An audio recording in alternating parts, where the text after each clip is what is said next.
Welcome everyone to our first American Muslim Musical Mosaic event. I see some familiar faces in the crowd, but for those who may not know who I am, and for those I have not had the pleasure of meeting yet, my name is Ani Zonneveld. I am the founder and president of Muslims for Progressive Values.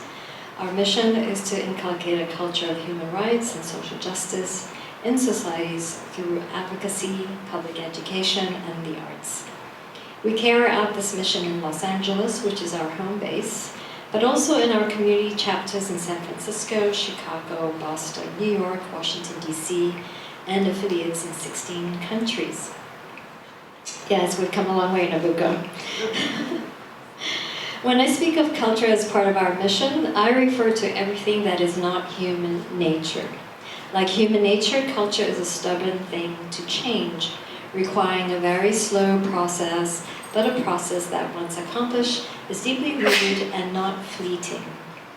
What I've learned through my years of human rights work is that it is possible to have an impact on people's minds through advocacy, but what moves people is their heart, is the association of a cultural issue with a positive emotional memory.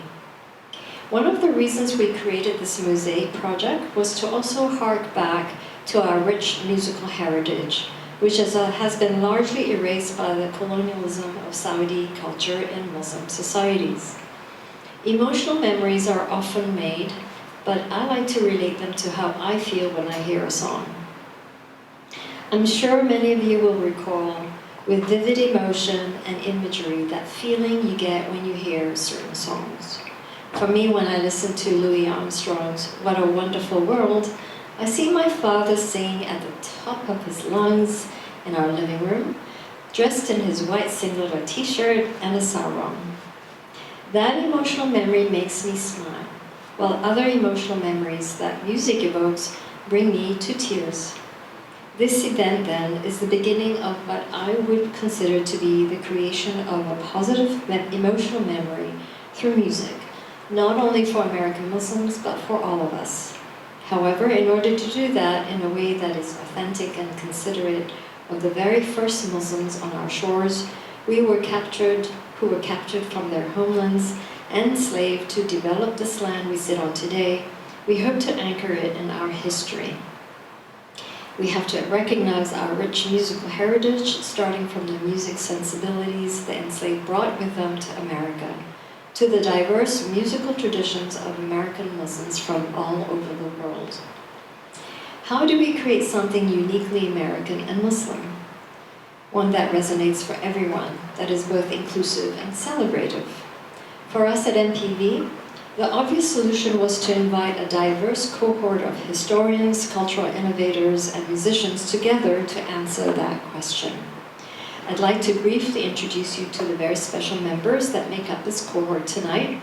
Our two speakers tonight are musical and cultural innovators Alfred Maidan and Nufuki, while our performers are Farah Mita, Ayman Khan, Tazin Ayub, and myself. Over the past 6 months, we've met several times to discuss our respective histories, heritage, and our very diverse backgrounds, which have allowed us to come to agree about certain musical common denominators that are inherent to the American Muslim musical experience. We agreed that as Americans of Muslim heritage, our music is 1, very percussive, 2, is the maqam scale or Eastern musical scale, and 3, songs tend to be in a call and response structure.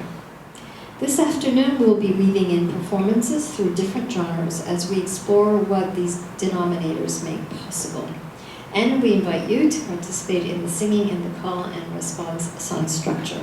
As we sent out in the invitation, make sure to bring your singing voice with you. So, this exploration is made possible with those who understood the depth and width of this Mosaic project. And for that, Muslims for Progressive Values is grateful for the support from California Humanities, a nonprofit partner of the National Endowment for the Humanities and the Markaz Review.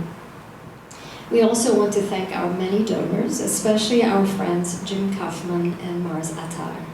I also want to thank Mark Levine, a professor of modern Middle Eastern history at the School of Humanities at University of California, Irvine, who serve as the Humanities Advisor for this project.